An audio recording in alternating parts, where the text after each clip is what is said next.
Hello everybody, Jade Hamilton here, and today I have got my little AJ with me. Now AJ wanted to show all his aunties and his cousins his smart new outfit he's got on. He's got this lovely Boots Mini Club sweatshirt material top with little patches, blue patches on the elbows. It's got red and white horizontal, well, they're almost like candy cane stripes actually. And on the front, see if I can lift up his bib and show you, it's got a racing car on the front, hasn't it? AJ, isn't that cool? And he's got some lovely, soft, very pale, bluey grey jogging bottoms on the bottom. AJ is my trackies guy, aren't you? You like your trackies and your trainers, don't you, sweetheart? You look very smart. Now,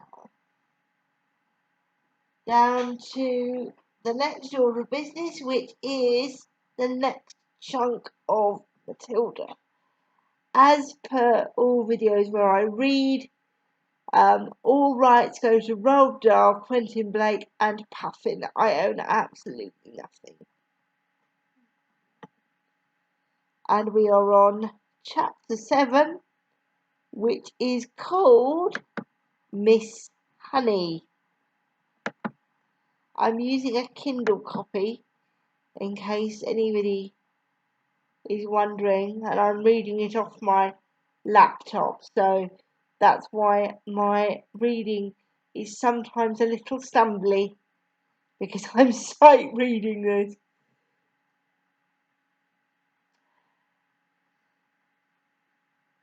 Matilda was a little late in starting school.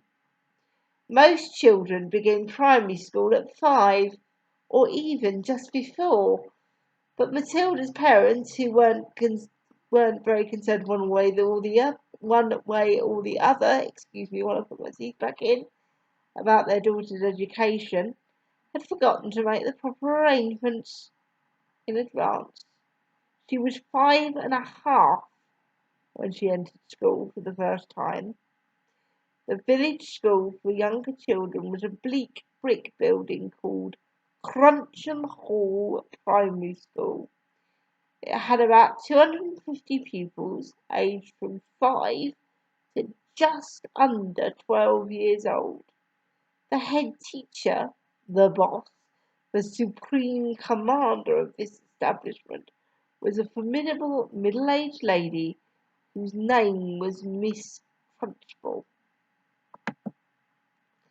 Naturally, Matilda was put in the bottom class, where there were 18 other small boys and girls about the same age as her.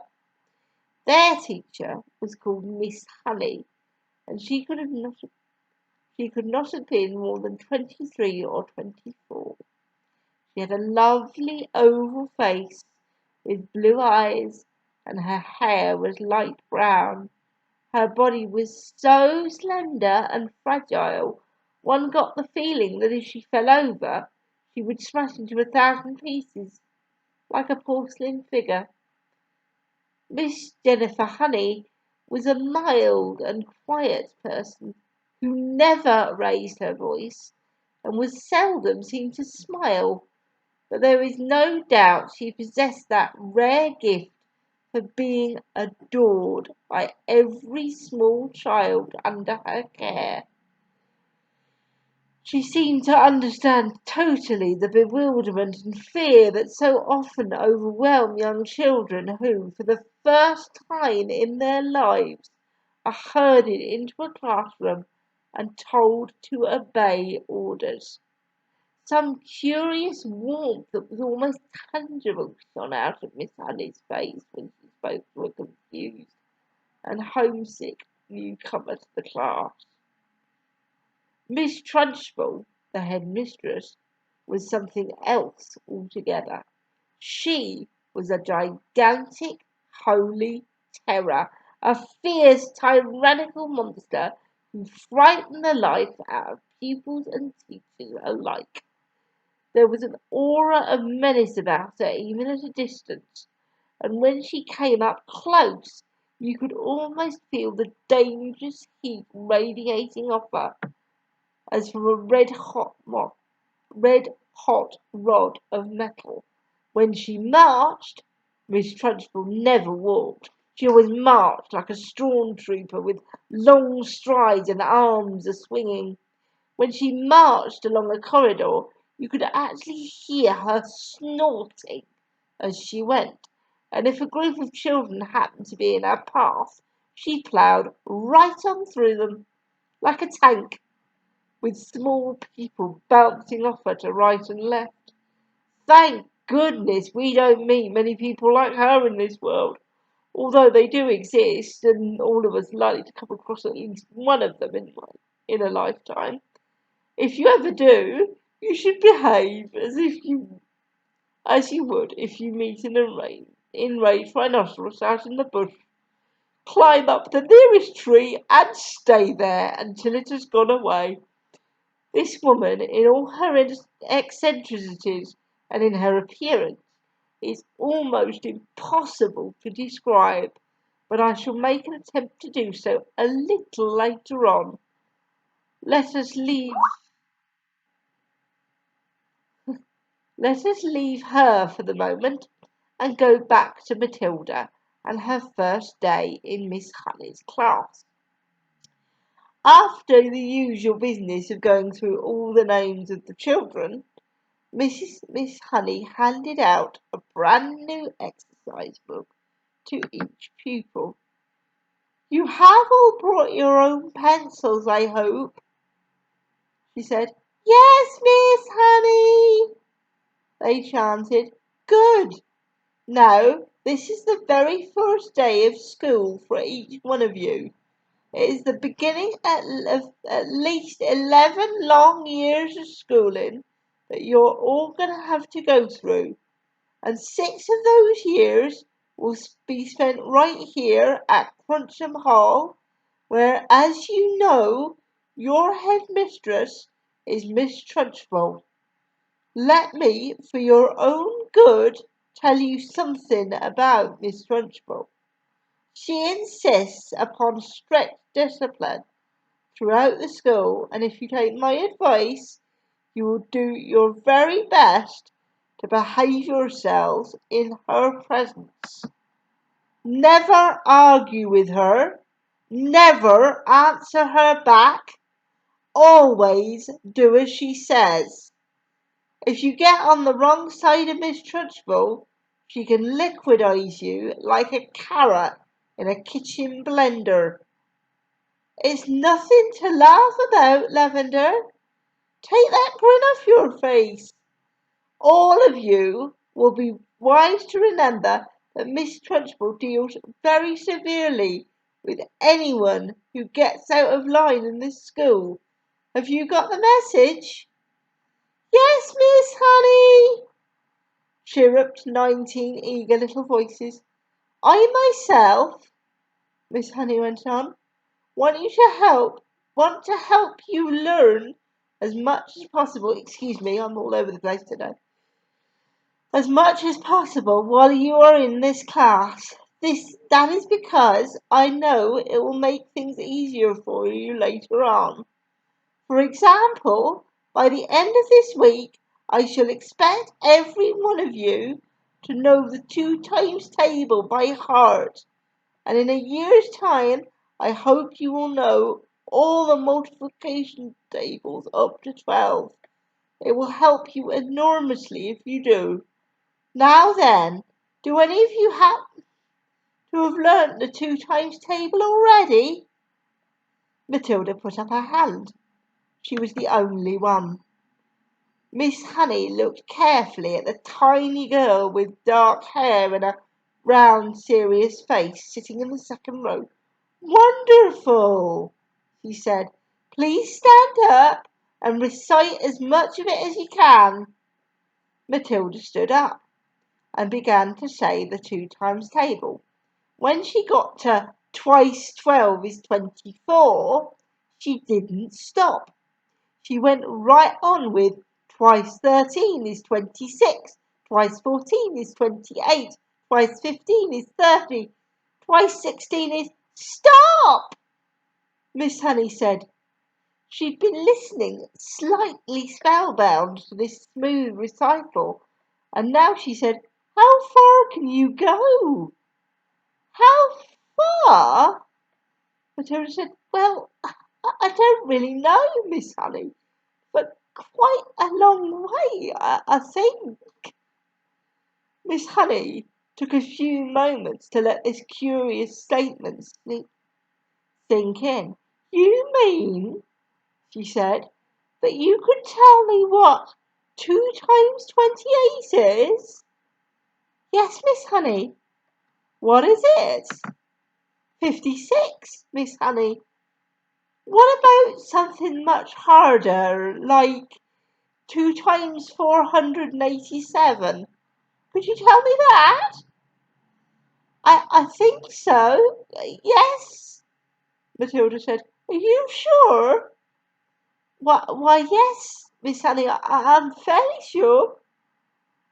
What is it then? 2 times 487?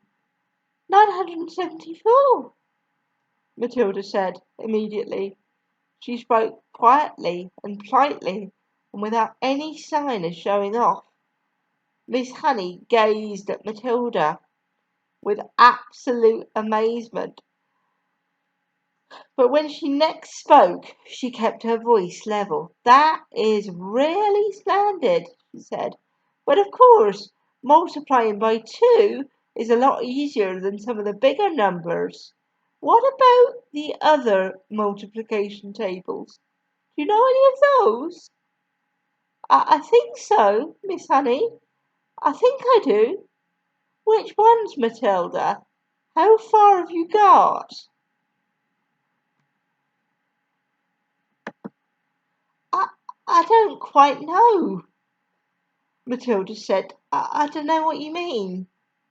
"What I mean is, do you, for instance, know the 3 times table?"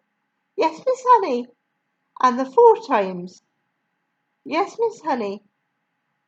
"Well, how many do you know, Matilda? Do you know all the way up to the 12 times table?" "Yes, Miss Honey." "What are 12 sevens?" 84, Matilda said. Miss Honey paused and leaned back in her chair behind the plain table that stood in the middle of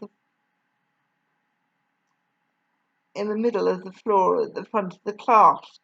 She was considerably shaken by this exchange, but took care not to show it. She had never come across a 5-year-old before, or indeed a 10-year-old, who could multiply with such facility. "I hope the rest of you are listening to this," she said to the class. "Matilda is a very lucky girl. She has a wonderful family who already taught her to multiply lots of numbers. Was it your mother, Matilda, who taught you?" "No, Miss Honey, it wasn't."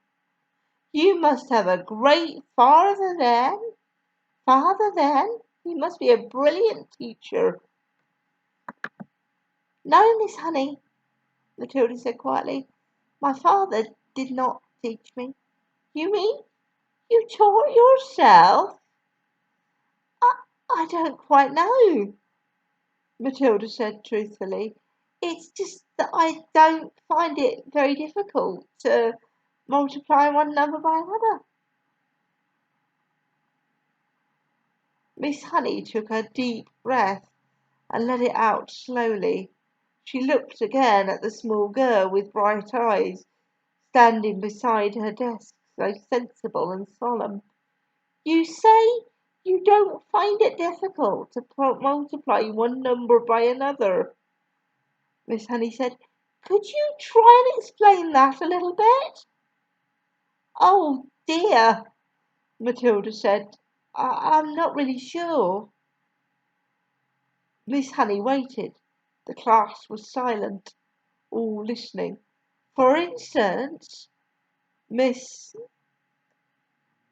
Honey said, if I asked you to multiply 14 by 19, no, that's too difficult. It's 266, Matilda said softly. Miss Honey stared at her. Then she picked up a pen and quickly worked out the sum on a piece of paper. What did you say it was? She said, looking up. 266, Matilda said. Miss Honey put down her pencil and removed her spectacles and began to polish the lenses with a piece of tissue. The class remained quiet, watching her and waiting for what was coming next. Matilda was still standing up beside her desk. Now tell me, Matilda, Miss Honey said, still polishing. Try to tell me exactly what goes on in your head when you get a multiplication like that to do. You obviously have to work it out in some way, but you seem to be able to arrive at the answer almost instantly. Take the one you've just done. 14 multiplied by 19. I simply put the 14 down in my head and multiply it by 19. Matilda said, I'm afraid I don't know how else to explain it. I've always said to myself that if a little pocket calculator can do it, why shouldn't I? Why not indeed?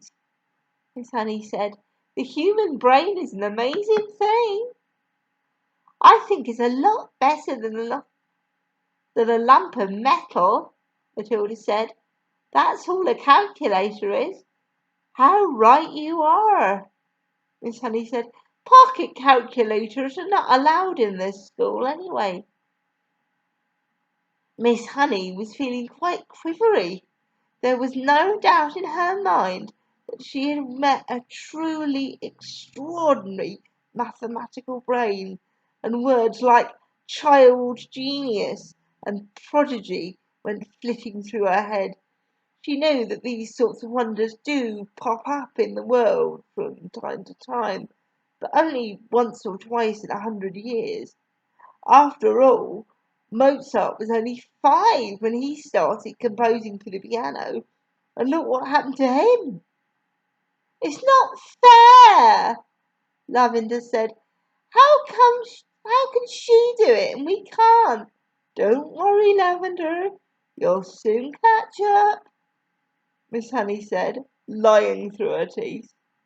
At this point, Miss Honey could not resist the temptation of exploring still further the mind of this astonishing child. She knew that she ought to be paying some attention to the rest of the class, but she was altogether too excited to let the matter rest. Well, she said, pretending to address the whole class, let us leave sums for the moment and see if any of you have begun to learn to spell. Hands up, everyone who can spell cat. 3 hands went up. They belonged to Lavender, a small boy called Nigel, and to Matilda. Spell cat, Nigel. Nigel spelled it. Miss Honey decided to ask a question that normally she would not have dreamed of asking the class on the first day. I wonder, she said, whether any of of you 3 who know how to spell cat or have learnt to read a whole group of words when they are strung together in a sentence. I have, Nigel said. So have I, Lavender said.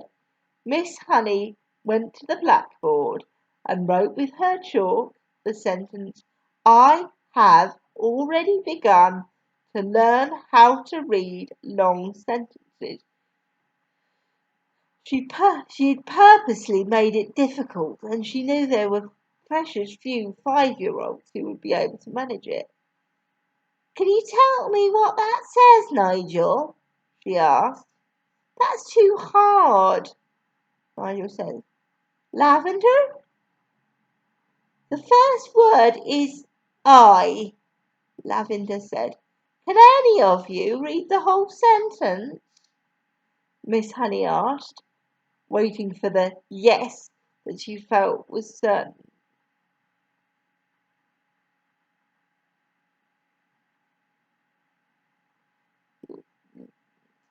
That she felt certain was going to come from Matilda.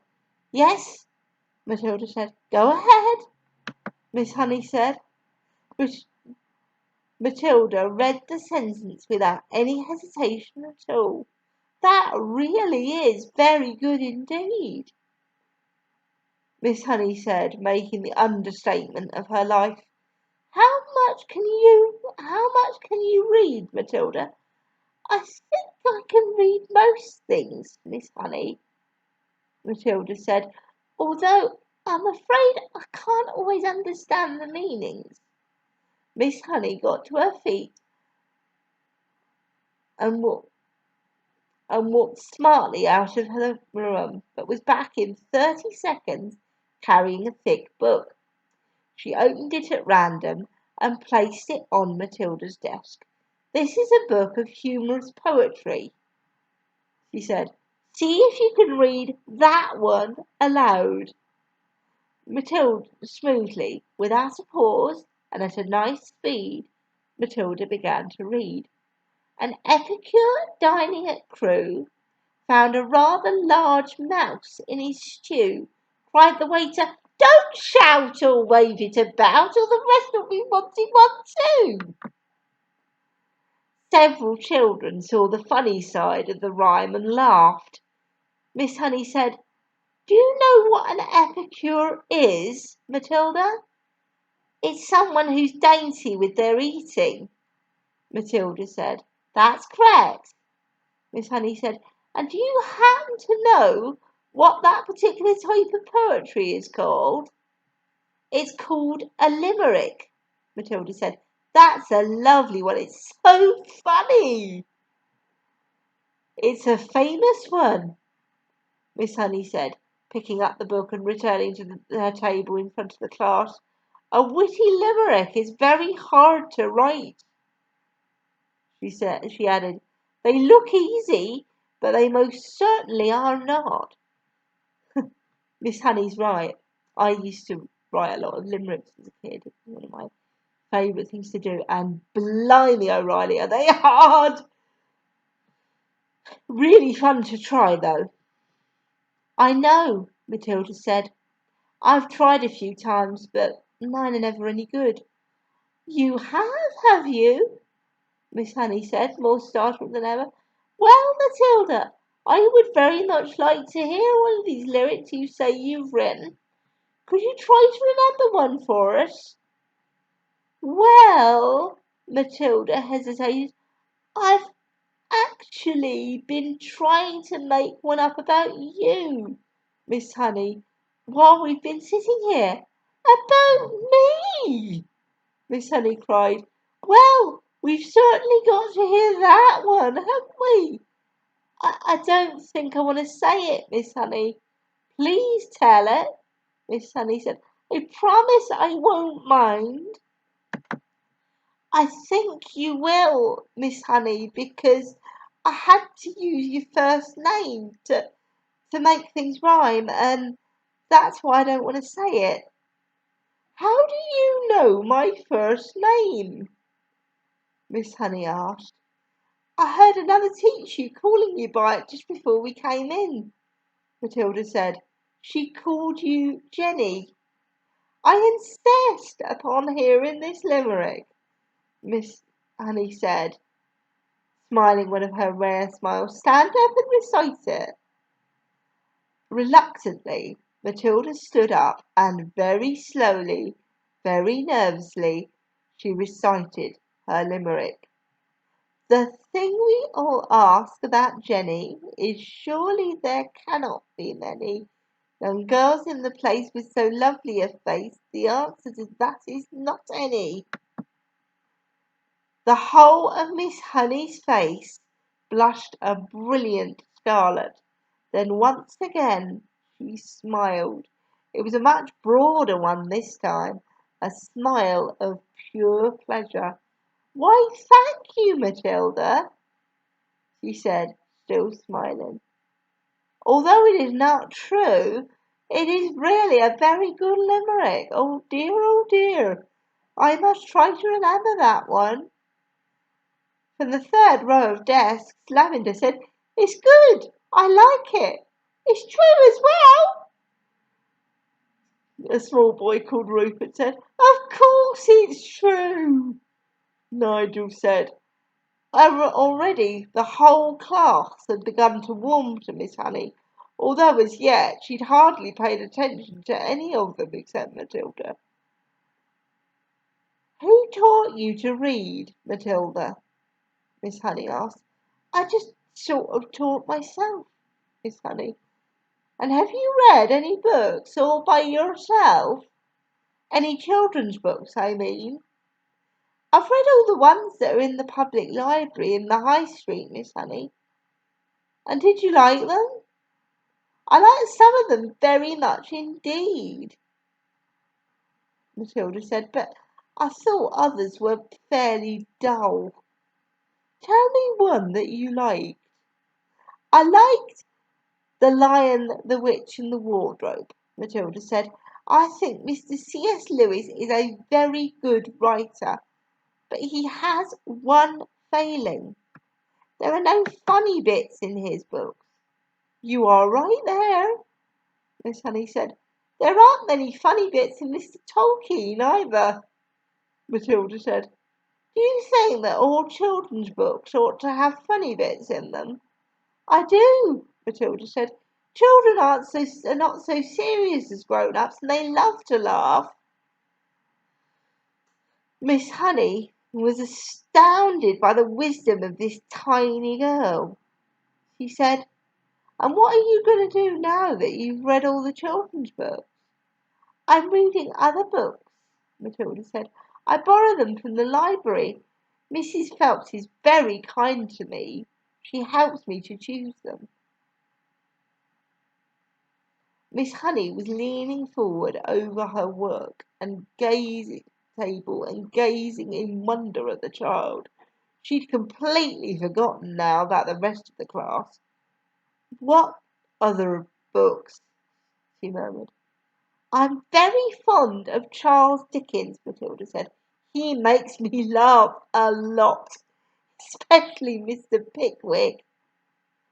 At that moment, the bell in the corridor sounded for the end of class. Chapter 8. The Trunchbull. In the interval, Miss Honey left the classroom and headed straight for the head's study. She felt wildly excited. She had just met a small girl who possessed, or so it seemed to her, extraordinary qualities of brilliance. There had not been time yet to find out exactly how brilliant the child was, but Miss Honey had learned enough to realise that something had to be done as soon as possible. It would be ridiculous to leave a child like that stuck in the bottom floor. Normally, Miss Honey was terrified of the headmistress and kept well away from her, but at this moment she felt ready to take on anybody. She knocked on the door of the dreaded private study. Enter! Boomed the deep and dangerous voice of Miss Trunchbull. Miss Honey went in. Now, most head teachers are chosen because they possess a number of fine qualities. They understand children and have the children's best interest at heart. They are sympathetic, they are fair, and they are deeply interested in education. Miss Trunchbull possessed none of these qualities, and how she ever got her present job was a mystery. She was above all a most formidable woman. She'd once been a famous athlete, and even now the muscles were still clearly in evidence. You could see them in the bull neck, in the big shoulders, in the thick arms, in the sinewy wrists, and in the powerful legs. Looking at her, you get the feeling that this was someone who could bend iron bars and tear telephone directories in half. Her face was not a thing of beauty. She had an obstinate chin, a cruel mouth, and small, arrogant eyes. And as for her clothes, they were, to say the least, extremely odd. She always had on a brown cotton smock, which was pinched in around the waist with a wide leather belt. The belt was fastened at the front with an enormous steel buckle. The massive thighs, which emerged from out of the smock, were encased in a pair of extraordinary breeches, bottle green in colour, and made of coarse twill. The breeches reached to just below the knees, and from there on she sported green stockings with turn-up tops, which displayed her calf muscles to perfection. On her feet she wore flat-heeled brown brogues with leather flaps. She looked, in short, more like a rather eccentric and bloodthirsty follower of the staghounds than the head mistress of a nice school for children. When Miss Honey entered the study, Miss Trunchbull was standing beside her huge desk with a look of scowling impatience on her face. "Yes, Miss Honey," she said. "What is it you want? You're looking very flushed and flustered this morning. What's the matter with you? Have those little stinkers been flicking spitballs at you?" No headmistress, nothing like that." "Well, what is it then? Get on with it. I'm a busy woman." As she spoke, she reached out and poured herself a glass of water from the jug that was always on my desk. "There's a little girl in my class called Matilda Wormwood," Miss Honey began. "That's the daughter of the man who owns Wormwood Motors in the village," Miss Trunchbull barked. She hardly ever spoke in a normal voice. She either barked or shouted. "An excellent person, Wormwood," she went on. I was in there only yesterday. He showed me a car, almost new, only done 10,000 miles. Previous owner was an old lady who took it out once a year at the most. A terrific bargain. Yes, I liked Wormwood, a real pillar of our community, of our society. He told me the daughter was a bad lot, though. He said to watch her. If anything had ever happened in the school, it was certain to be his daughter who did it. I haven't met the little brat yet, but she'll know about it when I do. Her father said she's a real wart." "Oh, no, headmistress, that can't be right." Miss Honey. "Oh, yes, Miss Honey, it darn well is right.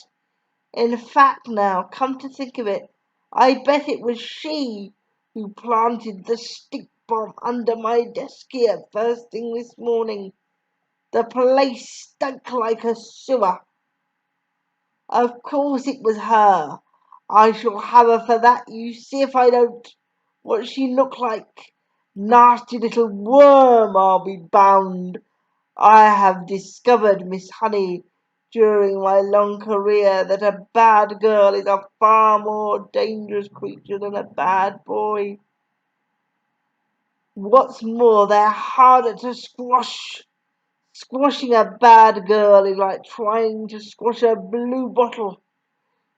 You bang down on them and the darn thing isn't there. Nasty things little girls are. Glad I never was one. Oh, but you must have been a child once, headmistress. Surely you were. Well, not for long anyway, Miss Trunchbull barked, grinning. I became a woman very quickly. She's completely off her rocker, Miss Honey told herself. She's balmy as a bedbug. Miss Honey stood resolutely before the headmistress. For once she was not going to be browbeaten. I must tell you, headmistress, that you are completely wrong about Matilda putting a stink bomb under your desk. I am never mistaken, Miss Honey. But headmistress, the child only arrived in school this morning and came straight to the classroom. Don't argue with me, for heaven's sake, woman. The little brute, Matilda, or whatever her name is, stink-bombed my study. There is no doubt about it. Thank you for suggesting it. But I didn't suggest it, headmistress. Of course you did. Now, what is it you want, Miss Honey? Why are you wasting my time? I came to tell you about Matilda, headmistress. I have extraordinary things to report about the child. May I please tell you what happened in my class just now? I suppose you set fire to your skirt and scorched your knickers. Miss Trunchbull snorted. No, no, Miss Honey cried out. Matilda is a genius. At the mention of this word, Miss Trunchbull's face turned purple, and her whole body seemed to swell up like a bullfrog. A genius! She shouted. What piffle is this you are talking, madam? You must be out of your mind. I have a father's word for it that the child is a gangster. Her father is wrong, headmistress. Don't be a twerp, Miss Honey. You have met the little beast for only half an hour, and her father has known her all her life. But Miss Honey was determined to have her say, and she now began to describe some of the amazing things Matilda had done with arithmetic.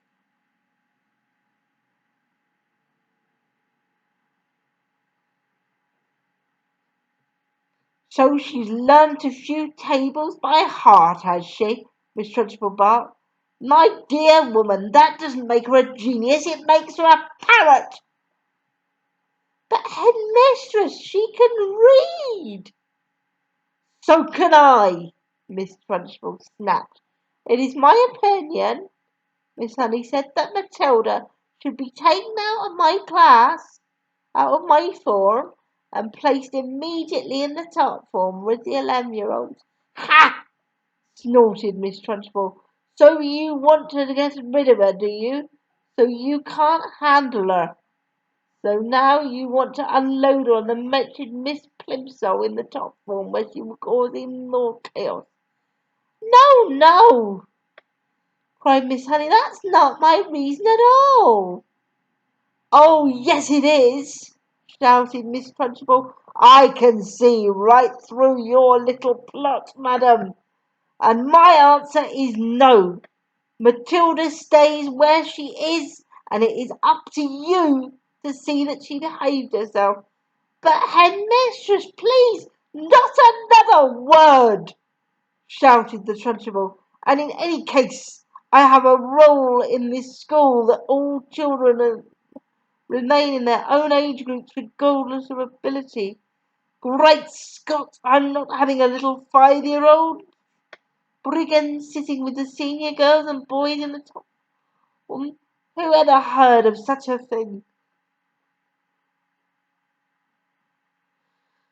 Miss Honey stood there helpless before this great giant.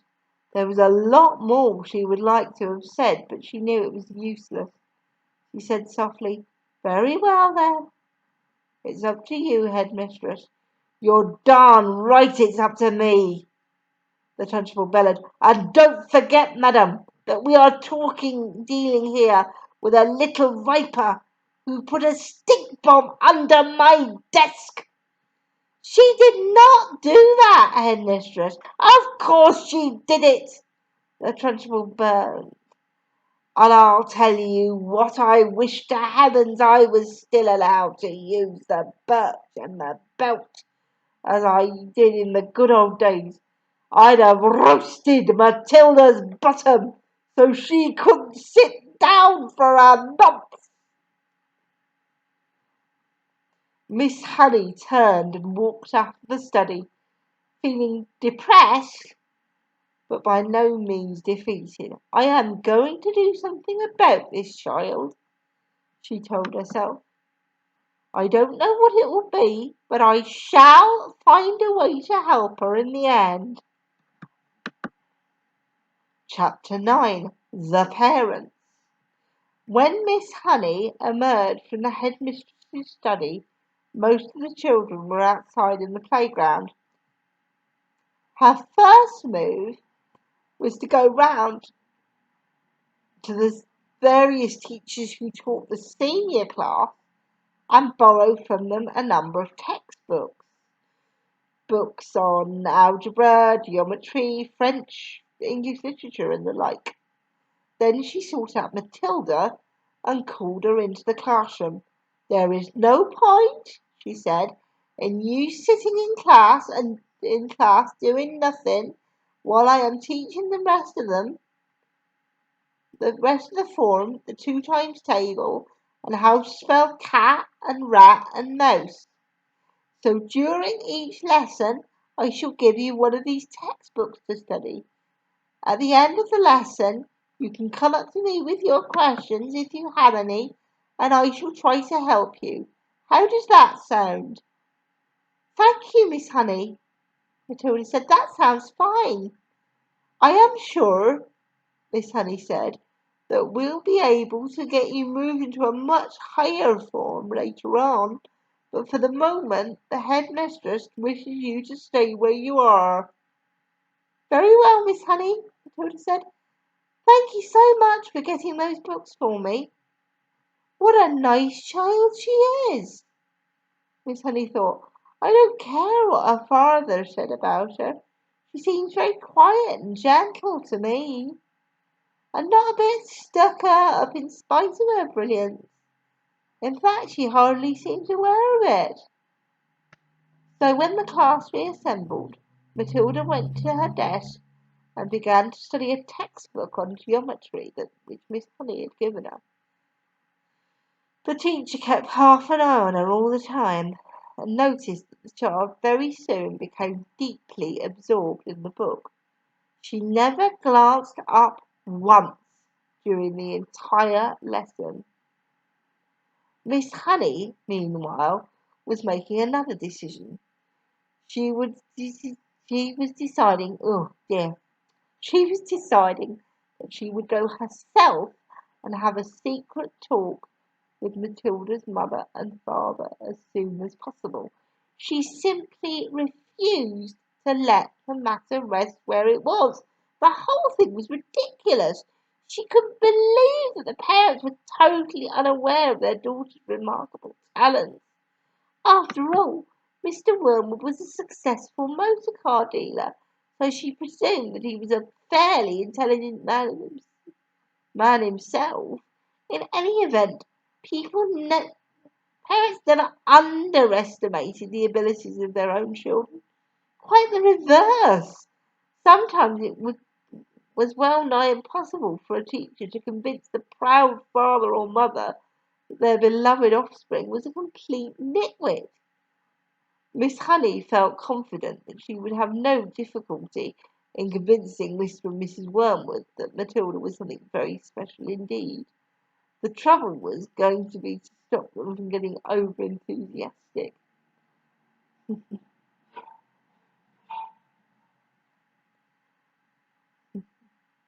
And now Miss Honey's hopes began to expand further. She was She started wondering whether permission might not be sought from her parents to give private tuition to Matilda after school. The prospect of coaching a child as bright as this appealed enormously to her professional instincts as a teacher, and suddenly she decided that she would go and call on Mr. and Mrs. Wormwood that very evening. She would go fairly late, between 9 and 10 o'clock, when Matilda was sure to be in bed. And that is precisely what she did. Having got the address from the school records, Miss Honey set out to walk from her own home to the Wormwoods' house shortly after 9. She found the house in a pleasant street where each smallish building was separated from the neighbours by a bit of garden. It was a modern brick house that could not have been cheap to buy, and the name on the gate said Cosy Nook. Nosy Cook might have been better, Miss Honey thought. She was given to playing with words in that way. She walked up the path and rang the bell, and while she stood waiting, she could hear the television blaring inside. The door was opened by a small, ratty-looking man with a thin, ratty moustache who was wearing a sports coat that had orange and red stripes in the material. Yes, he said, peering at Miss Honey. If you're selling raffle tickets, I don't want any. I'm not, Miss Honey said, and please forgive me for butting on you like this. I'm Matilda's teacher at school, and it's important that I have a word with you and your wife. Got in trouble already, has she? Mr. Wormwood said, blocking the doorway. She's in no trouble at all. I have come with some good news about her. Quite startling news, Mr. Wormwood. Do you think I might come in for a few minutes and talk to you about Matilda? We're right in the middle of watching one of our favourite programmes. Mr. Wormwood said, this is most inconvenient. Why don't you come back some other time? Miss Honey began to lose patience. Mr. Wormwood, she said, if you think some rotten TV programme is more important than your daughter's future, then you ought not to be a parent. Why don't you switch the darn thing off and listen to me? That shook Mr. Wormwood. He was not used to being spoken to in this way. He peered carefully at the slim, frail woman who stood so resolutely out on the porch. Oh, very well then, he snapped. Come on in and let's get it over with. Miss Honey stepped briefly inside.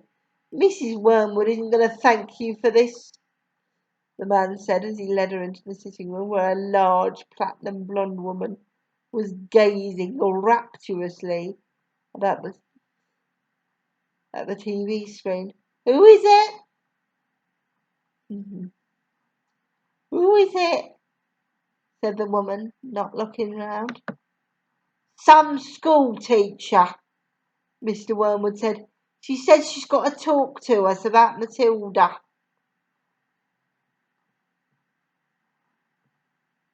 He crossed to the TV set and turned down the sound, but left the picture on the screen.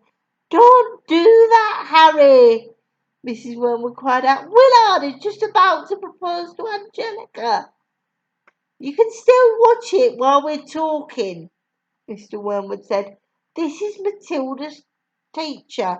She says she's got some sort of news to give us. My name is Jennifer Honey, Miss Honey said. How do you do, Mr. Wormwood? Mr. Wormwood glared at her and said, What's the trouble then?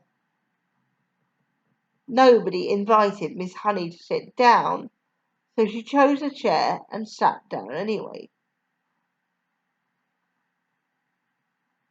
This, she said, was your daughter's first day at school. We know that, Mrs. Wormwood said, ratty about missing her programme. Is that all you came to tell us? Miss Honey stared hard into the other woman's wet grey eyes and she allowed the silence to hang in the air until Mrs. Wormwood became uncomfortable. Do you wish me to explain why I came? She said. Get on with it then, Mrs. Wormwood said. I'm sure you know, Miss Honey said, that children in the bottom class at school are not expected to be able to read or spell or juggle with numbers when they first arrive.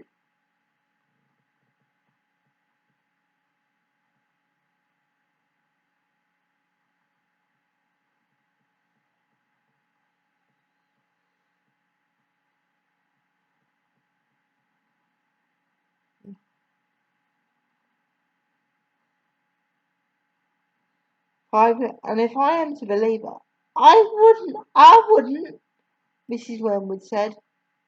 She was still ratty about losing the sound on the TV. Was she lying then? Miss Honey said when she told me nobody had taught her to multiply or read. Did either of you teach her? Teach her what? Mr. Wormwood said. To read books. Miss Honey said. Perhaps you did teach her. Perhaps she was lying. Perhaps you have shelves of books all over the house. I wouldn't know. Perhaps you are both great readers. Of course we read, Mr. Wormwood said. Don't be so daft.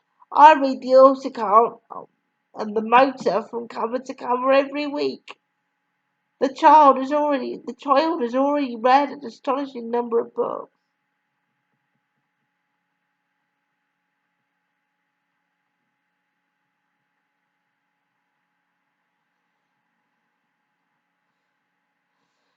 I was simply trying to find out if she came from a family that loved good literature.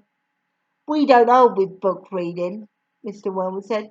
You can't make a living from sitting on your backside and reading storybooks. We don't keep them in the house. I see, Miss Honey said. Well, all I came to tell you is that Matilda has a brilliant mind. But I expect you knew that already. Of course I knew she could read, the mother said. She spends most of her life buried in some silly book. But does it not intrigue you, Miss Honey said, that a little 5-year-old child is reading novels by Dickens and Hemingway? Doesn't that make you jump up and down with excitement? Not particularly, the mother said. I'm not in favour of good blue stocking girls. A girl should think about us making herself look attractive so she can get a good husband later on. Looks is more important than books, Miss Hunky. The name is Honey, Miss Honey said. Now look at me, Mrs. Wormwood said. Then look at you. You chose books. I chose looks. Miss Honey looked at the plain person with the smug pig face who was sitting across the room. What did you say? She asked. I said you chose books and I chose looks, Mrs. Wormwood said. And who's finished up the better off? Me, of course. I'm sitting pretty in a nice house with a successful businessman, and you're left slaving away, teaching a lot of nasty little children the ABC. Quite right, Sugar Plum, Mr. Wormwood said, casting a look of such simpering sloppiness at his wife it would have made a cat sick. Miss Honey decided that if she was going to get anywhere with these people, she must not lose her temper. I haven't told you all of it yet, she said. And Matilda, as far as I can gather at this early stage, is also some kind of mathematical genius. She can multiply complicated figures in her head like lightning. What's the point of that when you could buy a calculator? Mr. Wormwood said. A girl doesn't get a man by being brainy. Mrs. Wormwood said.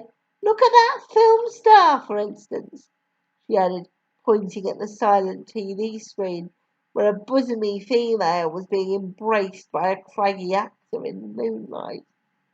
You don't think she got him to do that by multiplying figures at him, do you? Not likely. And now he's going to marry her. You see if she doesn't. And she's going to live in a mansion with a butler and lots of maids. Miss Honey could hardly believe what she was hearing. She'd heard parents like this existed all over the place, but it was still a shock to meet a pair of them in the flesh. Matilda's trouble, she said, trying once again, is that she's so far ahead of everyone else around her that it might be worth thinking about some extra kind of private tuition. I seriously believe that she could be brought up to university standard in 2 or 3 years with proper coaching. University? Mr. Wormwood shouted, bouncing up in his chair. Who wants to go to university, for heaven's sake? All they learn there is bad habits. That is not true, Miss Honey said. If you had a heart attack this minute and had to call a doctor, the doctor would be a university graduate.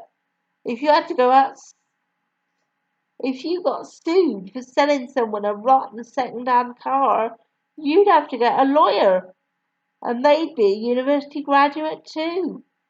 Do not despise clever people, Mr. Wormwood, but I can see we're not going to agree. I'm sorry to burst in on you like this.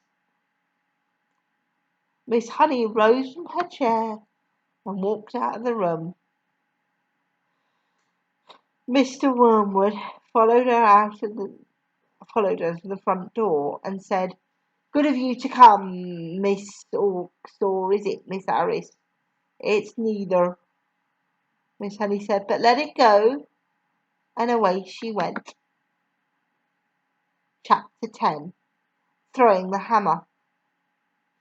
The nice thing about Matilda was that if you'd met her casually and talked to her, you'd have thought she was a perfectly average 5.5-year-old child.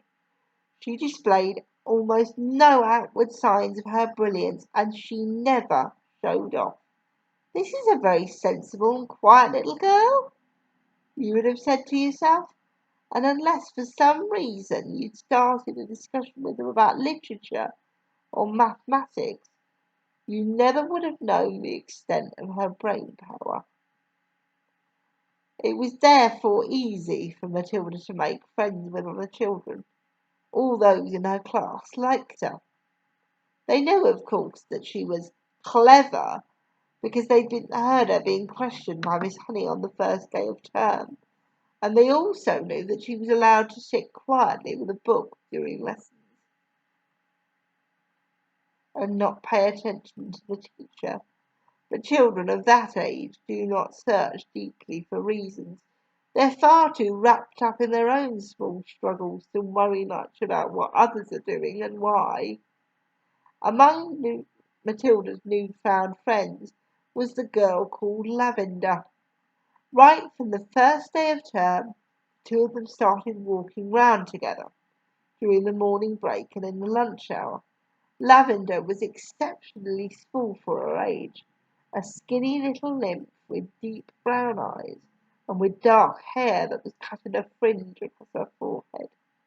Matilda liked her because she was gutsy and adventurous. She liked Matilda for exactly the same reasons. Before the first week of term was up, awesome tales about the head mistress, Miss Trunchbull, began to filter through to the newcomers. Matilda and Lavender, standing in a corner of the playground during morning break on the third day, were approached by a rugged 10-year-old with a boil on her nose called Hortensia. "New scum, I suppose," Hortensia said to them, looking down from her great height. She was eating from an extra large bag of potato crisps and digging the stuff out in handfuls. "Ooh, yum." "Welcome to Borstal," she said, spraying bits of crisp out of her mouth like snowflakes. "What's that, AJ?" "What's Borstal? It's a place where they put naughty children. Children who've done very bad things."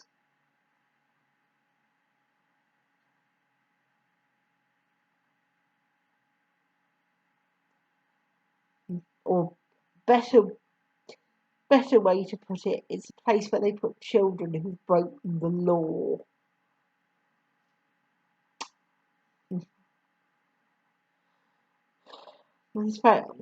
She added, spraying bits of crisp out of her mouth like snowflakes. The two tiny ones, confronted by this giant, kept a watchful silence. "Have you met the Trunchbull yet?" Hortensia asked. "We've seen her at prayers," Lavender said, "but we haven't met her." "You've got a treat coming to you," Hortensia said. She hates very small children. She therefore loathes the Bottomon class and everyone in it. She thinks 5-year-olds are grubs that haven't hatched out yet. In went another fistful of crisps, and when she spoke again, out sprayed the crumbs. "If you survive your first year, you may just manage to live through the rest of your time here, but many don't survive. They got carried out on stretchers screaming. I've seen it often." Hortensia paused to observe the effect the remarks were having on the two teachy ones. Not very much. They seemed pretty cool. So the large one decided to regale them with further information. "I suppose you know the Trunchbull has a lock-up cupboard in her private quarters called the Chokey. Have you heard about the Chokey?" Matilda and Lavender shook their heads and continued to gaze up at the giant. Being very small, they were inclined to trust any creature that was larger than they were, especially senior girls. "The Chokey," Hortensia went on, "is a very tall but very narrow cupboard. The floor is only 10 inches square, so you can't sit down or squat in it. You have to stand. And 3 of the walls are made of cement with bits of broken glass sticking out all over, so you can't lean against them. You have to stand more or less at attention all the time when you get locked up in there. It's terrible." "Can't you lean against the door?" Matilda asked. "Don't be daft," Hortensia said. "The door's got thousands of sharp, spiky nails sticking out of it. They've been hammered through from the outside, probably by the Trunchbull herself." Have you ever been in there?" Lavender asked. "My first term, I was in there 6 times," Hortensia said. "Twice for a whole day, and the other times for 2 hours each. But 2 hours is quite bad enough. It's pitch dark, and you have to stand up dead straight, and if you wobble at all, you get spiked either by the glass on the walls or the nails in the door." "Why were you put in?" Matilda asked. "What had you done?" "The first time," Hortensia said, "I poured half a tin of golden syrup on the seat of the chair the Trunchbull was going to sit on at prayers. It was wonderful. When she lowered herself into the chair, there was a loud squelching noise, similar to that made by a hippopotamus lowering its foot into the mud on the banks of the Limpopo River. But you're too small and stupid to have read the Just So stories, aren't you? I've read them, Matilda said. You're a liar, Hortensia said amiably. You can't even read yet. But no matter.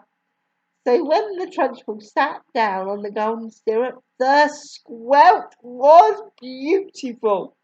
And when she jumped up again, the chair sort of stuck to the seat of those awful green breeches she wears, and came up with her in it for a few seconds until the thick syrup slowly came unstuck. Then she clapped her hands to the seat of her breeches, and both hands got covered in the muck. You should have heard her bellow! But how did she know it was you?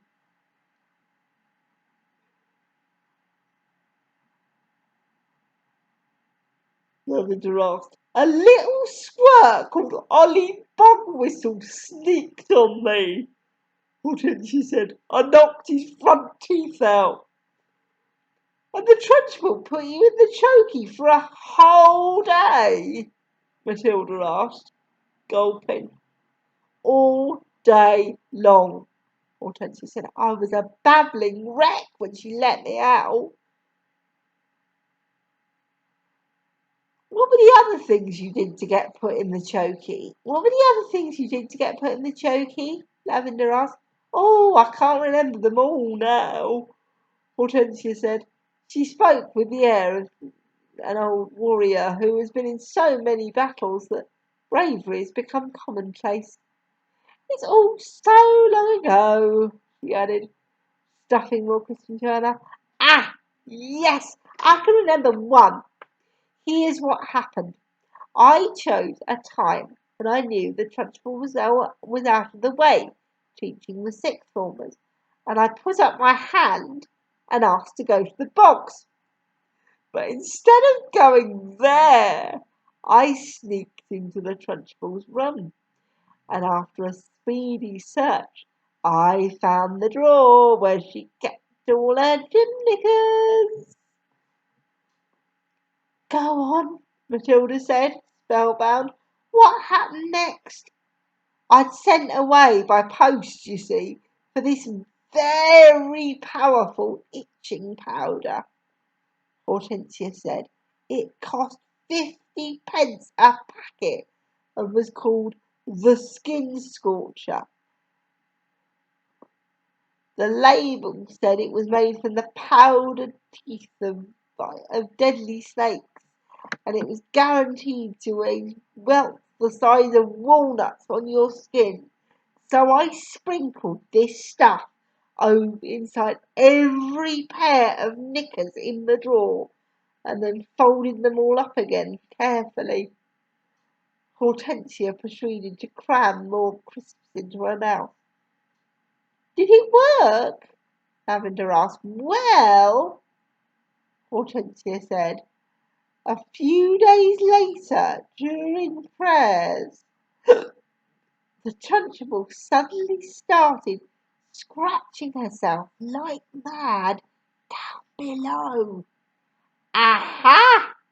I said to myself, here we go. She's changed for Jim already.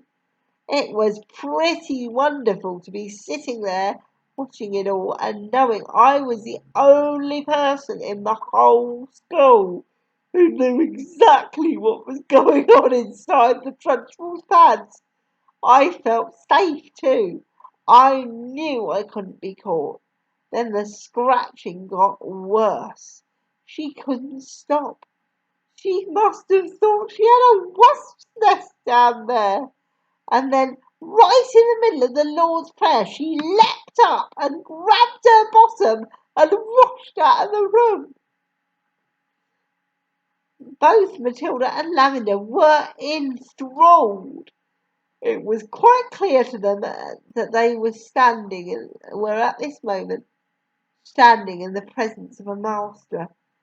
Here was somebody who had brought the art of skullduggery to the highest point of perfection. Somebody, moreover, who was willing to risk life and limb in pursuit of her calling. They gazed in wonder at this goddess, and suddenly even the boil on her nose was no longer a blemish, but a badge of courage. But how did she catch you that time? Lavender asked, breathless with wonder. She didn't, Hortensia said, but I got a day in the chokey just the same. Why? They both asked. The Trunchbull, Hortensia said, has a nasty habit of guessing. When she doesn't know who the culprit is, she makes a guess at it. And the trouble is, she's often right. I was the prime suspect this time because of the gold syrup job, and although I knew she didn't have any proof, nothing I said made any difference. I kept shouting, how could I have done it, Miss Trunchbull? I didn't even know you kept any spare knickers at school. I don't even know which itching powder is. I've never heard of it. But the lying didn't help me in spite of the great performance I put on. The Trunchbull simply grabbed me by one ear and rushed me to the chokey and threw me inside and locked the door. That was my second all-day stretch. It was absolute torture. I was spiked and cut all over when I came out. It's like a war, Matilda said, overall.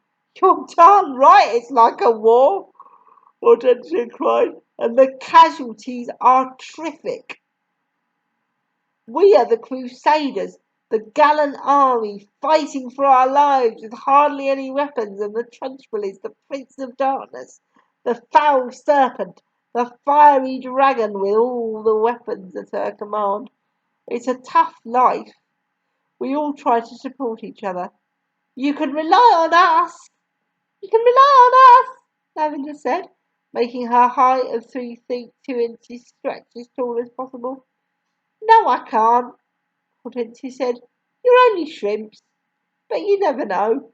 We may find a use for you one day for some undercover job.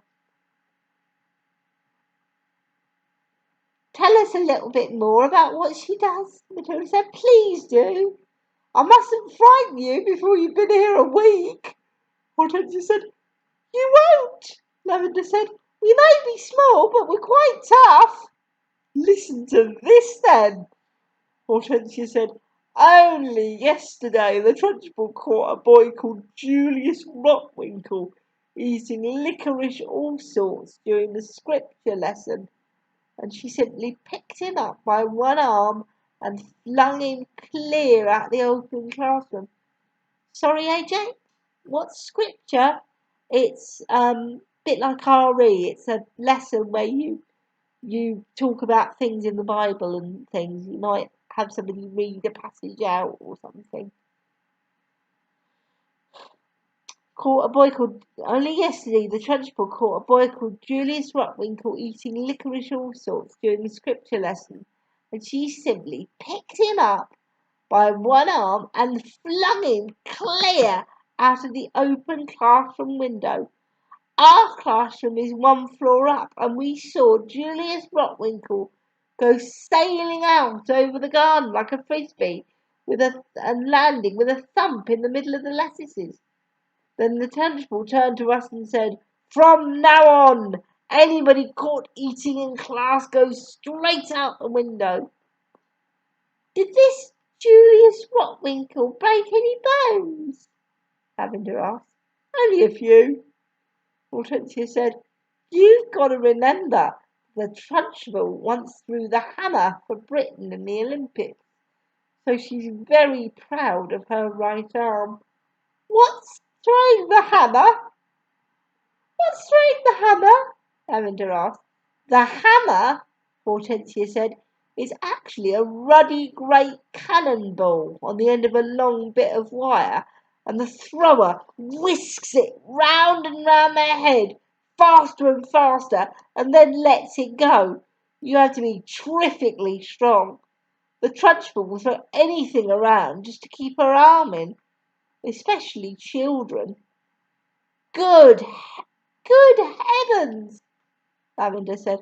I once heard her say, Hortensia later on, that a large boy is about the same weight as an Olympic hammer, and therefore is very useful for practising with. At this point, something strange happened. The playground, which up till then had been filled with the shouts and shrieks of children at play, all at once became quiet as the grave.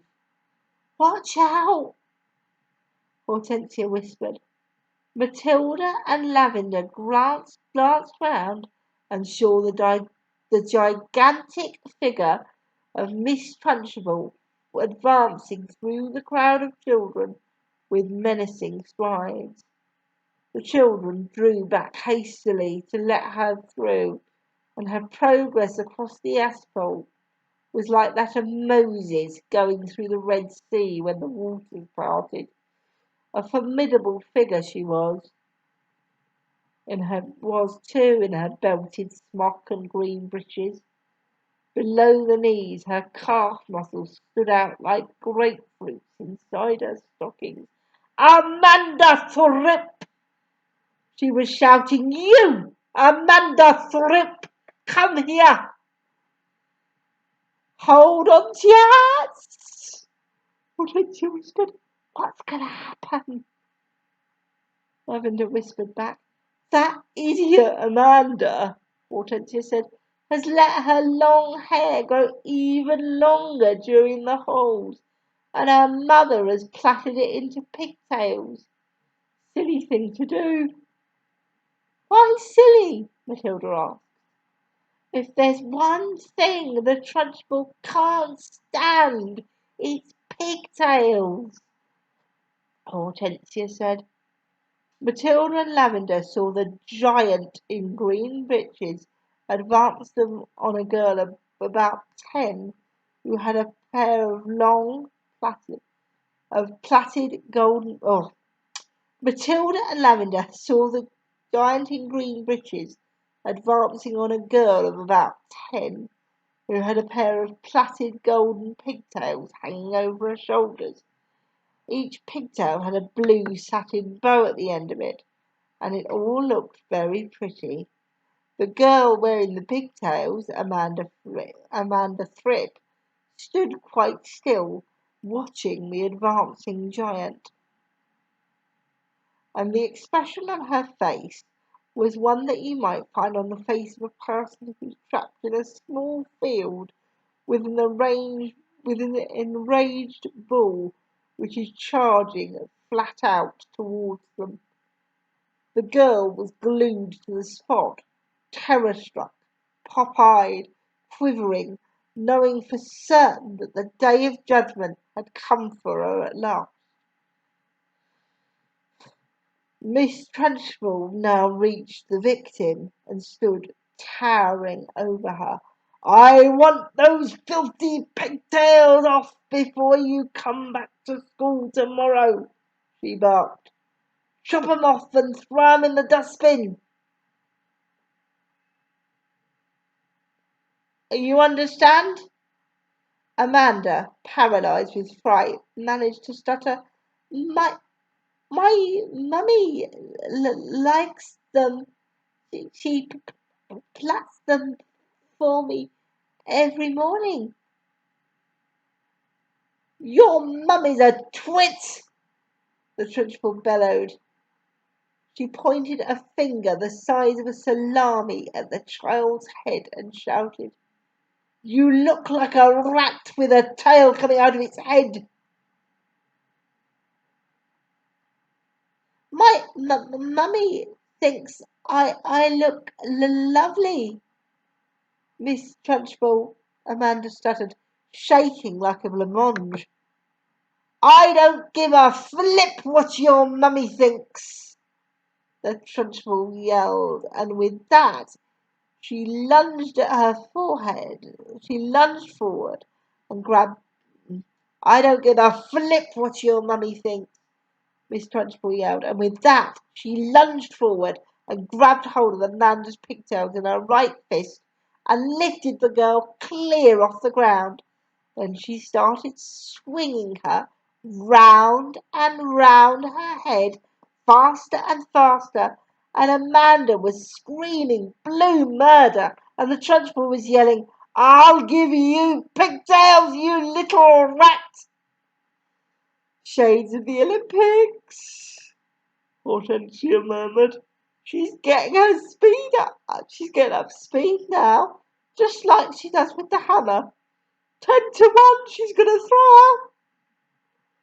And now the Trunchbull was leaning back against the weight of the whirling girl and pivoting expertly on her toes, spinning round and round, and soon Amanda Thripp was travelling so fast she became a blur, and suddenly with a mighty "Hurrah!" the Trunchbull let go of the pigtails, and Amanda went sailing like a rocket right over the wire fence of the playground and high up into the sky. Well thrown, miss! Someone shouted from across the playground, and Matilda, who was mesmerised by the whole affair, saw Amanda Thripp descending in a long, graceful parabola onto the playing field beyond. She landed on the grass and bounced 3 times, and finally came to rest. Then, amazingly, she sat up. She looked a trifle dazed, and who could blame her? But after a minute or so she was on her feet again and tottering back towards the playground.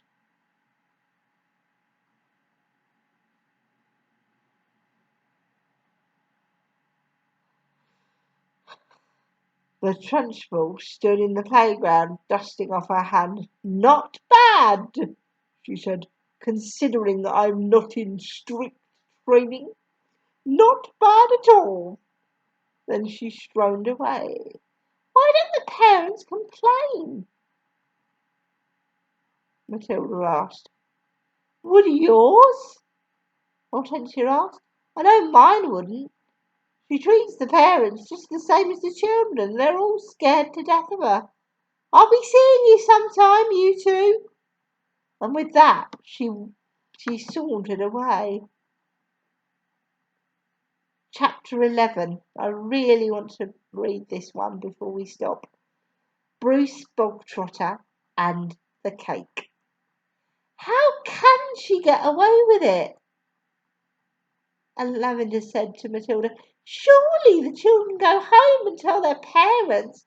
I know my father would raise a terrific stink if I told him the headmistress had grabbed me by the hair and slung me over the playground fence. No, he wouldn't, Matilda. No, he wouldn't, Matilda said. And I'll tell you why. He simply wouldn't believe you.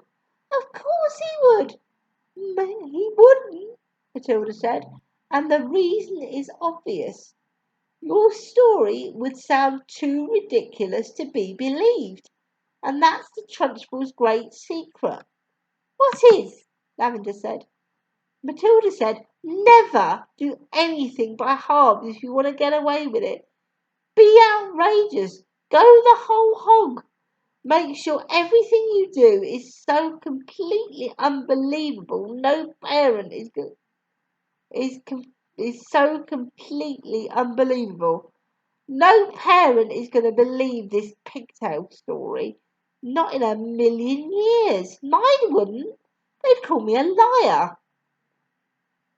In that case, Lavender said, Amanda's mother isn't going to cut her pigtails off. No, she isn't, Matilda said. Amanda will do it herself. You see if she doesn't. Do you think she's lost her mind? Lavender asked. Who? The Trunchbull? No, I don't think she's lost her mind, Matilda said, but she's very dangerous. Being in this school is like being in a cage with a cobra. You have to be very fast on your feet. They got another example of how dangerous the headmistress could be the very next day. During lunch, an announcement was made that the whole school should go into the assembly hall and be seated as soon as the meal was over. When all 250 or so boys and girls were settled down in assembly, the Trunchbull marched onto the platform. None of the other teachers came with her. She was carrying a riding crop in one hand. She stood there on centre stage in her green breeches with legs apart and riding crop in hand, glaring at the sea of upturned faces before her. What's going to happen? Lavender whispered. I don't know. Matilda whispered back. The whole school waited for what was coming next. Bruce Bogtrotter! The Trunchbull barked suddenly. Where is Bruce Bogtrotter?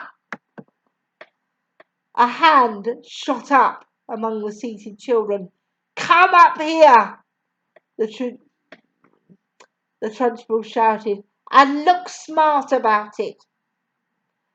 An 11-year-old boy, who was decidedly large and round, stood up and waddled briskly forward. He climbed up onto the platform. Stand over there, the Trunchbull ordered, pointing. The boy stood to one side. He looked nervous. He knew very well he wasn't up there to be presented with a prize. He was watching the headmistress with an exceedingly wary eye, and he kept edging further and further away from her with little shuffles of his feet, rather as a rat might edge away from a terrier that is watching it from across the room. His plump, flabby face had turned grey with fearful apprehension.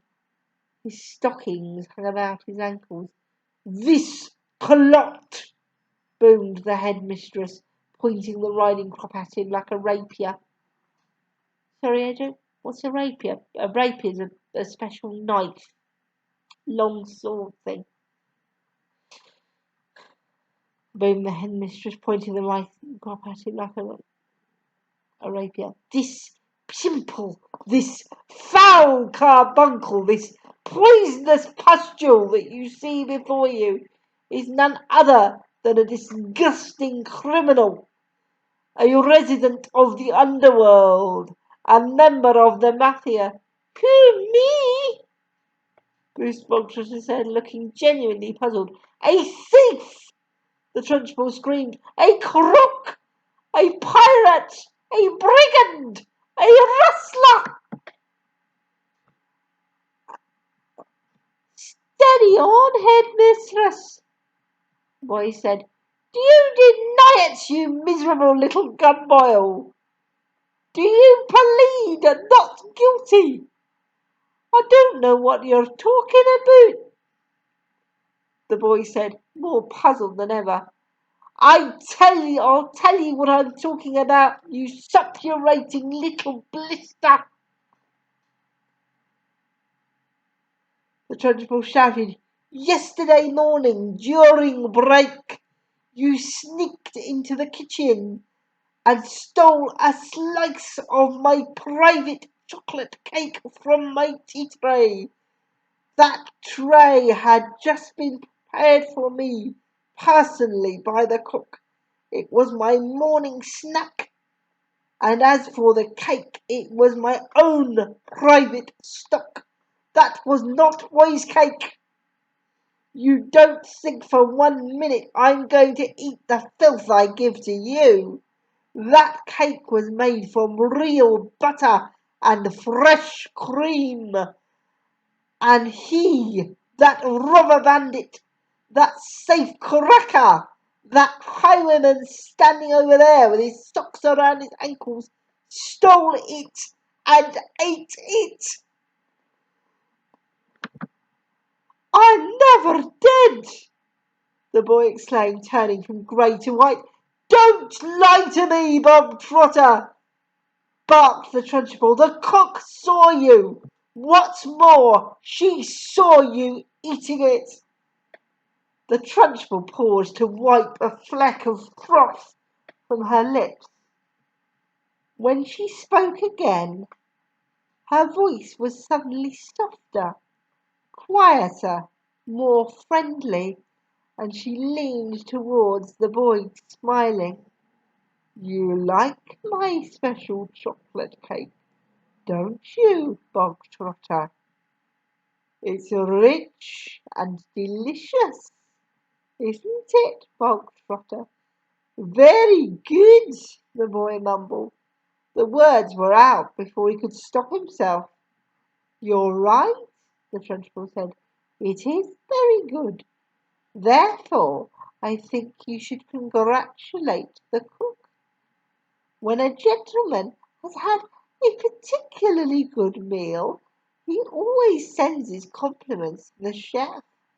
You didn't know that, did you, Bob Trotter?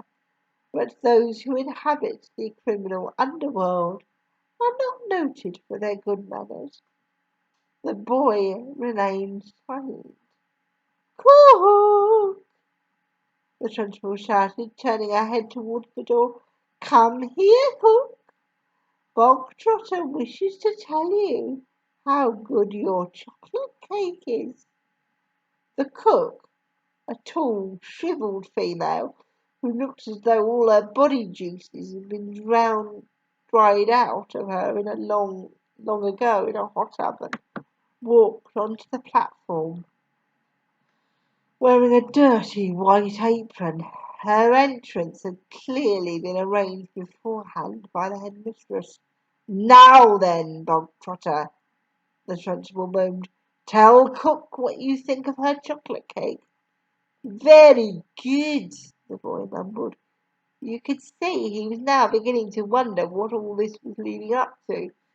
The only thing he knew for certain was that the law forbade the Trunchbull to hit him with the riding crop that she kept smacking against her thigh. That was some comfort, but not much, because the Trunchbull was totally unpredictable. One never knew what he was going to do next. There you are, cook! There you are, cook! The Trunchbull cried. Bog Trotter likes your cake. He adores your cake. Do you have any more of your cake you could give him? I do indeed, cook said. She seemed to have learned her lines by heart. Then go and get it, and bring a knife to cut it with. The cook disappeared. Almost at once she was back again, staggering under the weight of an enormous round chocolate cake on a china platter. The cake was fully 18 inches in diameter. Blimey, that's about as tall as you. That's about as tall as you are. Round. Crikey. The cake was fully 18 inches in diameter, and it was covered with dark brown chocolate icing. Put it on the table, the Trunchbull said. There was a small table, centre stage, with a chair behind it. The cook placed the cake carefully on the table. Sit down, Bog Trotter, the Trunchbull said. Sit there. The boy moved cautiously to the table and sat down. He stared at the gigantic cake. There you are, Bog Trotter, the Trunchbull said, And once again her voice became soft, persuasive, even gentle. "It's all for you, every bit of it. As you enjoyed that slice you had yesterday so very much, I ordered the cook to bake you an extra large one, all for yourself." "Well, thank you," the boy said, totally bemused. "Thank cook, not me," the principal said. "Thank you, cook," the boy said. The cook stood there like a shrivelled bootlace, tight-lipped, implacable, disapproving. She looked as though her mouth was full of lemon juice. "Come on, then," the principal said. "Why don't you cut yourself a nice thick slice and try it?" "What? No," the boy said, cautious. He knew there was a catch in this somewhere, but he wasn't sure where. "Can't I take it home instead?" he asked. "That would be impolite," the principal said with a crafty grin. "You must show Cookie here how grateful you are for all the troubles you've taken." The boy didn't move. "Go on, get on with it," the principal said. "Cut a slice and taste it. We haven't got all day." The boy picked up the knife and was about to cut into the cake. When he stopped, he stared at the cake. Then he looked up at the trunchbull, then at the tall, stringy cook with her lemon juice mouth. All the children in the hall were watching tensely, waiting for something to happen. They felt certain it must. The trunchbull was not a person who would give somebody a whole chocolate cake to eat just out of kindness. Many were guessing it had been filled with pepper or castor oil or some other foul-tasting substance that would make the boy violently sick. It might even be arsenic, and he would be dead in 10 seconds flat. Or perhaps it was a booby-trap cake, and the whole thing would blow up the moment it was cut, taking Bruce Bogtrotter with it. No one in the school put it past the principal to do any of these things. "I don't want to eat it," the boy said. "Taste it, you little brat," the principal said. "You're insulting the cook." Very gingerly, the boy began to cut a thin slice of the vast cake. Then he levered the slice out. Then he put down the knife and took the sticky thing in his fingers and started very slowly to eat it. "It's good, isn't it?" the principal asked. "Very good," the boy said, chewing and swallowing. He finished the slice. Have another," the principal said. That's enough, thank you." Oh, no. "I said have another," the principal said, and now there was an altogether sharper edge to her voice. "Eat another slice. Do as you are told." "I don't want another slice," the boy said. Suddenly the trunchbull exploded. "Eat!" she shouted, banging her thigh with the riding crop. "If I tell you to eat, you will eat. You wanted cake. You stole cake, and now you've got cake. What's more, you're going to eat it. You do not leave this platform, and nobody leaves this hall until you have eaten the entire cake that is sitting there in front of you. Do I make myself clear, Bogtrotter? Do you get my meaning?" The boy looked at the trunchbull. Then he looked down at the enormous cake. "Eat! Eat! Eat!" the trunchbull was yelling. Very slowly the boy cut himself another slice and began to eat it. Matilda was fascinated. "Do you think he can do it?" she whispered to Lavender. No, no, Lavender whispered back. It's impossible. He'd be sick before he was halfway through. The boy kept going. When he'd finished the second slice, he looked at the Trunchbull, hesitating. Eat! She shouted. Greedy little thieves who like to eat cake must have cake. Eat faster, boy. Eat faster. We don't want to be here all day, and don't stop like you're doing now. Next time you stop before it's all finished, you'll go straight into the chokey, and I shall lock the door and throw the key down the well. The boy cut a third slice and started to eat it.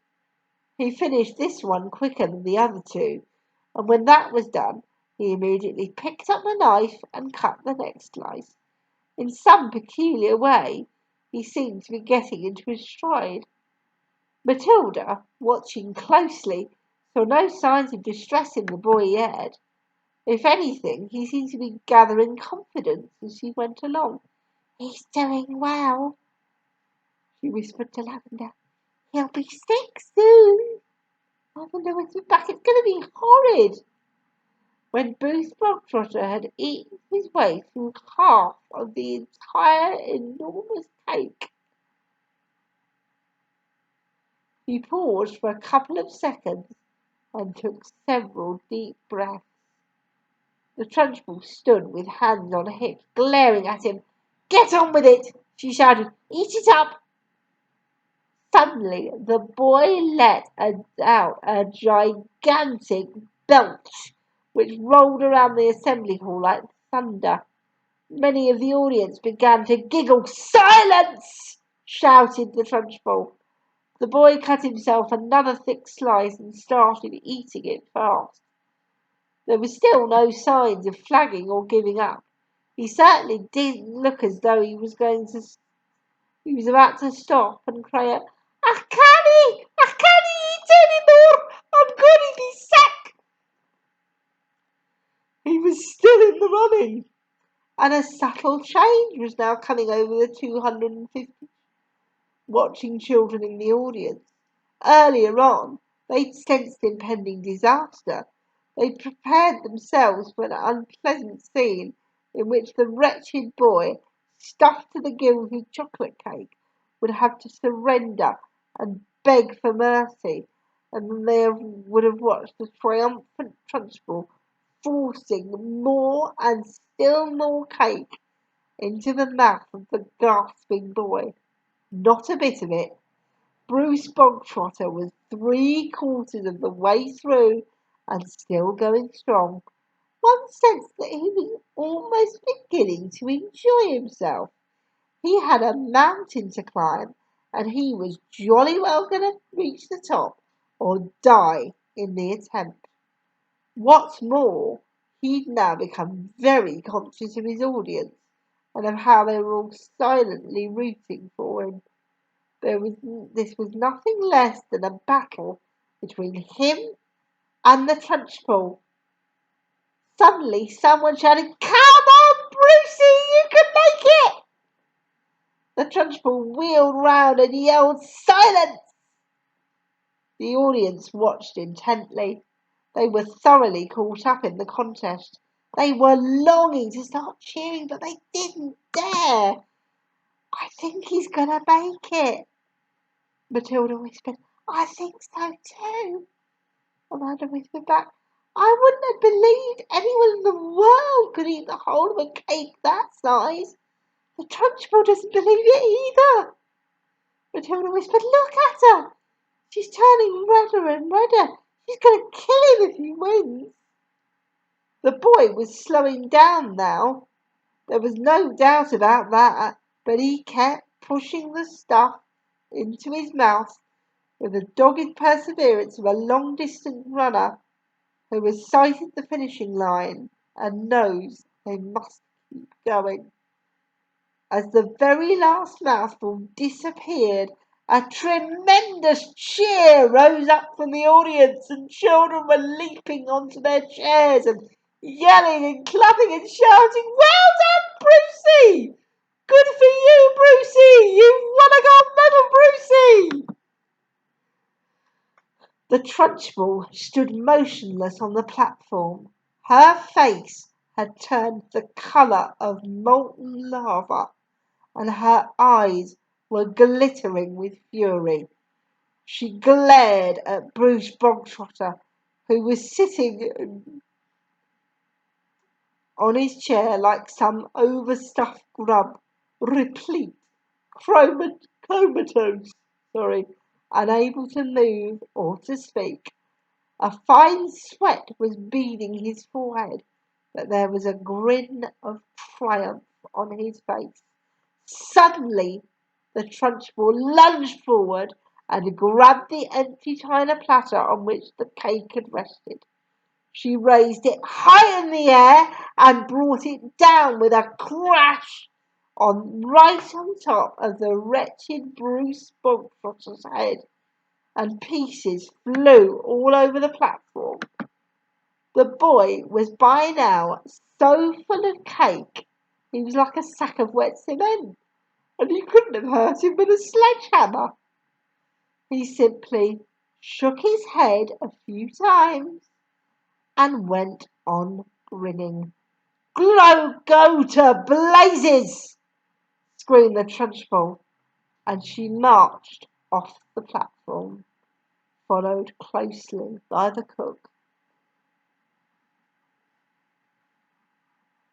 Good old Bruce Bogtrotter, he certainly got the better of Miss Trunchbull, didn't he?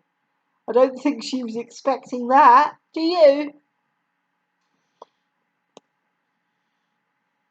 What's that, AJ? You think other people might start to get the better of her too?